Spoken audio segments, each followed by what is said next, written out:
여러분 안녕하십니까. 강신일 변호사입니다. 검찰이 김정숙에게 25일에서 29일 중 출석하라고 요구했습니다. 전 사위 서창호 채용 의혹과 관련된 것입니다. 자, 이러한 사실은 말이죠. 문재인의 측근이었던 윤건영을 통해서 밝혀졌는데요.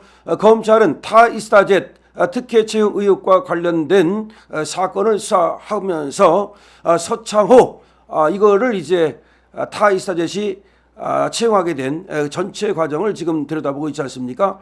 거기에는 문재인과의 거래가 있었죠. 그러니까 매간 매직이 있었죠. 이것을 지금 수사하고 있습니다. 자, 윤건영은 이제 MBC 라디오에 나와서 이렇게 얘기했습니다. 20일입니다. 오후 늦게 검찰의 소환장이 평산마을에 도착했다. 공식 통보도 하기 전에 본인이 소환장을 받기도 전에 언론에 흘리는 게 정치 검찰다운 행태냐? 김 여사가 받은 소환장엔 이달 25일부터 29일 중 원하는 날에 전주지검에 출석해서 참고인 조사를 받으라는 내용이 담겨 있다. 출석 여부에 대한 회신을 22일까지 해달라는 내용도 포함되어 있다. 이렇게 밝혔는데요.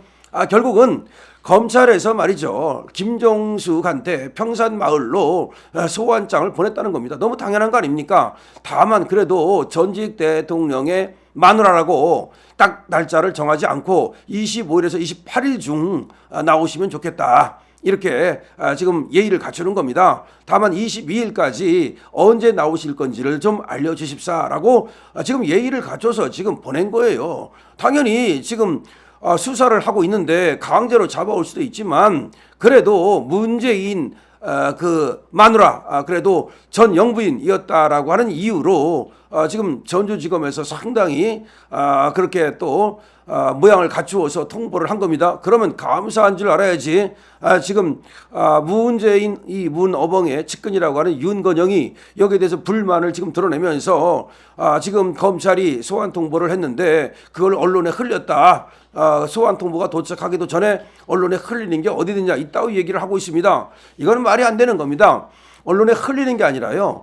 검찰에서는 중요 사건에 대해서는 당연히 브리핑을 합니다. 그래야 기자들도 쓸 거리가 있고 또 국민도 알 권리가 충족되지 않겠습니까? 그러니까 언론에 흘리는 것과 그다음에 언론에 알리는 건 다른 거예요. 이건 당연히 알려야죠. 그러면 김정숙이를 일개 그냥 저 시다발이 취급해가지고서 검찰에서 김정숙한테 나오라고 통보를 했는데도 불구하고 그걸 알리지 않기를 바랍니까? 그러면 비공개를 소환을 원하는 겁니까? 아니 왜 비공개 소환을 원해요? 무슨 뭐 지금 엄청난 죄를 지었으니까 그런 거 아닙니까? 그렇다면 자 그래서 어쨌든 검찰에서 이렇게 소환 통보를 했다는 사실입니다.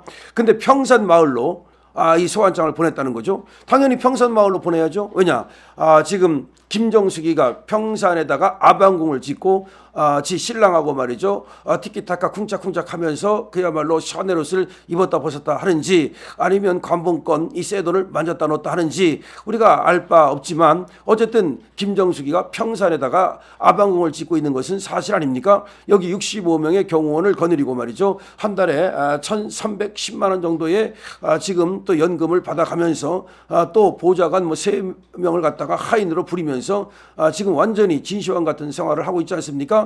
거기에다가 말이죠. 책방까지 열어가지고서 엄청나게 책을 통해서 돈을 벌어들이고 있고 책만 여는 게 아닙니다. 거기에 뭐 앞치마도 팔고 뭐 달력도 팔고 올해는 무슨 달력 파는지 몰라. 거기다 커피도 팔고 하여튼 간에 지금 떼돈을 벌었다는 얘기가 파다합니다. 자, 그런 문재인이가 그런 김정숙이가 계속해서 평산마을에서 그러면은 잘 먹고 잘 살기를 바라는지 모르지만 그렇다면 죄를 지지 않았어야 그렇게 되는 거 아니겠습니까? 자기가 현직 대통령 있을 때 현직 영부인 할 때 그때 죄를 엄청나게 져놓고 나서는 자기는 말이죠. 무슨 특권 계급인 것처럼 나한테 대해서는 수사를 하지 말라 이렇게 얘기하는 것이 이게 말이 되겠습니까?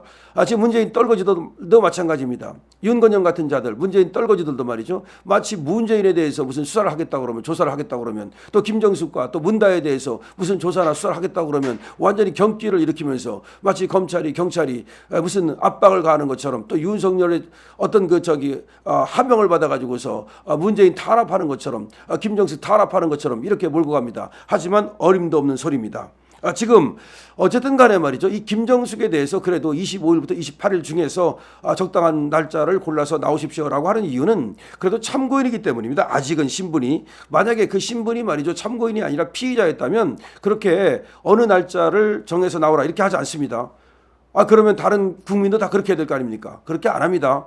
확실하게 이제 통보를 하는데, 물론 조율은 할 수 있어요. 조율은.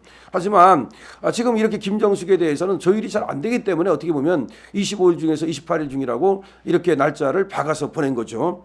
이 사건의 핵심 참고인은 바로 이제 문재인의 딸 문다혜인데, 문다혜도 나오라고 얘기를 했습니다. 그리고 출장 가겠다, 방문하겠다, 전화로 조사를 하자, 이 모든 것을 갖다가 문다혜가 지금 거부를 했습니다.